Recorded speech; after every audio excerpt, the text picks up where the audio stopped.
All right, good morning, good morning. So I'm headed to work and it hit me about fasting. Number one, prayer. Number one, fasting.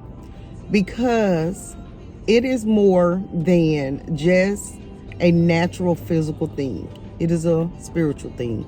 It gets us closer to the Lord. Why? Because we can actually clear our brains and our minds to conceptualize and to live in a more wiser state when we think clearly.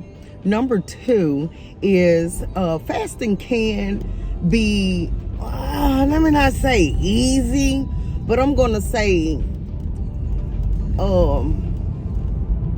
tolerable. That's what I'm going to use. It's tolerable only if you detox your body from the things that it don't need, especially the week before.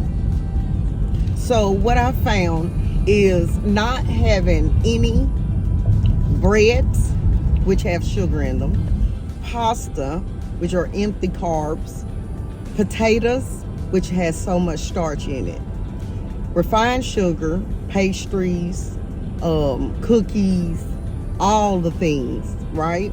I found that not having those things in my diet prior to fasting, especially the night before. Sometimes when we think about fasting, we want to eat everything that night before. Oh, I'm going to fast. I'm going to get in everything.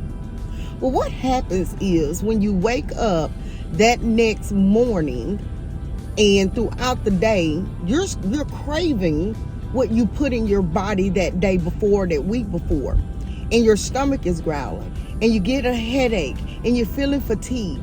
It is because at that time, within a certain amount of hours, your body starts to detox from the junk that you had put in your body that day before or that week before.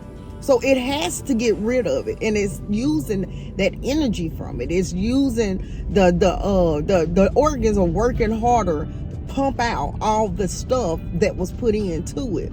So if I had a tip for anyone who is starting to fast right now or wanting to start to fast, and you've always had that thing in the back of your head, oh, I'm diabetic, I gotta eat. Ooh wee, this gonna happen. Ooh wee, I have headaches too much. Ooh wee, I was constipated too much when I tried fasting. Fasting don't work for me.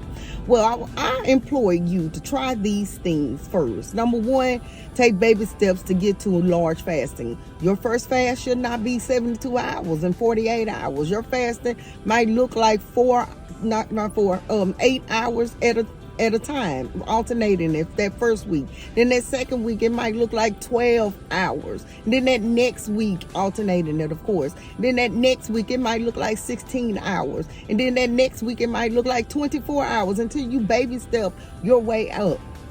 Thirdly, in those alternate day fasting of eating, eat the things that replenish your body. Eat only those things that are whole foods for your body. Pay attention to what you're eating. I said that in my last video, okay? And cut out all those things that I just previously talked about, so that when you are doing your day of fasting, you're not getting all these detox symptoms, headaches and cramps and all of this. Your body is beginning to purge itself of all of those things. You will find that it will benefit you severely. Stay hydrated, okay? That don't mean you have to drink gallons and gallons of water. Sip on water, sip on tea, black coffee only, with no sugar, no cream in it. Give yourself this time to truly fast.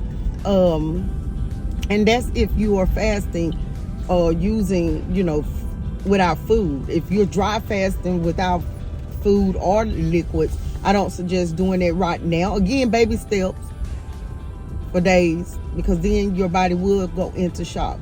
Last but not least, the Word of God tells us to fast and pray and fast, period. Sometimes we are missing that part, that fasting part, because we got all kind of excuses. That's number one. Number two, we think we're too busy. Let me tell you one thing. I have found it's so easy to to fast on my work days. Most people wouldn't think that, right?